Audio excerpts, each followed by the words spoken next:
Problem with the term indigent is ang hirap ma-define. Correct. 'Di ba? Kasi it's really subjective, 'di ba? Yung pag tinanong mo sino nangangailangan, lahat nangangailangan talaga. So, what are your thoughts on universal social pension?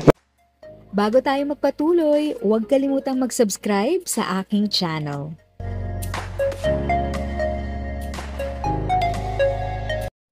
Thank you sa pag-click ng aking video. Good day po sa lahat ng mga nanonood. Sa mga bagong viewers at napadaan lang, by the way, I'm Tita Eda. Welcome to my channel. Ang channel na maghahatid sa iyo ng dagdag kaalaman tungkol sa government services, bagong mga balita at informative videos na galing sa legit na resources. Mag-subscribe na para updated ka. No, but if we're looking at 12 million, so roughly about 4 divided by 12, only about 1/3 of all seniors are covered. Yes, correct. So, right now kasi, ito based on my experience, kasi it says, ang covered lang po ay indigent seniors. Pag tinatanong ko sa mga senior, sino po sa inyo ang senior? Taas ang kamay. Sino sa inyo ang indigent o nangangailangan? Sinong lahat? Nakataas pa rin ang kamay. So, the problem with the term indigent is ang hirap ma-define. Correct. 'Di ba? Kasi it's really subjective, 'di ba? Yung pag tinanong mo sino nangangailangan, lahat nangangailangan talaga. So, what are your thoughts on universal social pension? One, it's fair. We are fully supportive of it, and it will certainly make our lives so much simpler. We love you, Sec.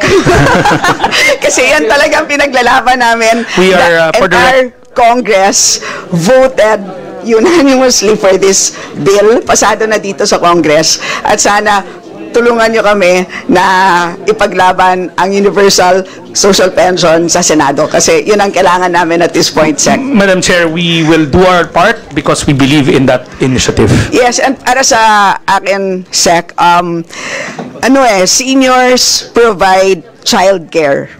Sa ibang bansa, as you know, childcare is subsidized by the government. Dito, it's not. So parang sa tingin ko, panahon na pag-isipan. We need to subsidize apostolic care. Nakakapagtrabaho ang tayo dahil ako, inientrega ko yung 4 ko na anak sa nanay ko araw-araw. Hindi ko siya binabayaran. Sorry, mommy. I think maraming ganon. So kung hindi natin susuportahan ang seniors, marami po ang hindi makakapagtrabaho, especially the women.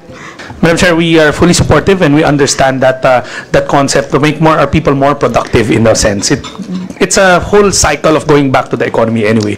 We agree with it, Madam Chair. You put it this way, it's an investment towards making our people more productive. Our able-bodied or a younger set of people be productive part of the workforce. Yun.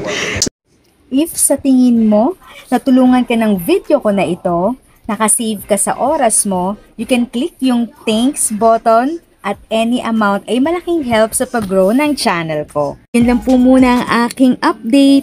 Sana ay nakatulong na dagdag kaalaman ang aking shinare today. Ang goal ng aking channel ay mag-create ng awareness. Kung ganitong mga topic ang gusto mo, panoorin mo ang mga videos ko na ito.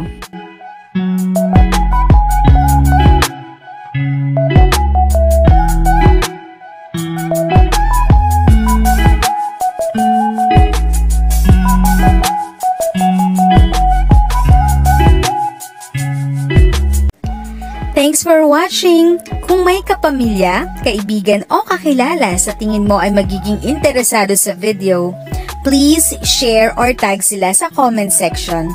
At syempre, if nagustuhan mo ang video, i-like mo na ito at subscribe ka na din. As always, feel free to write your questions, comments, and opinions respectfully. And continue to be a blessing and stay safe!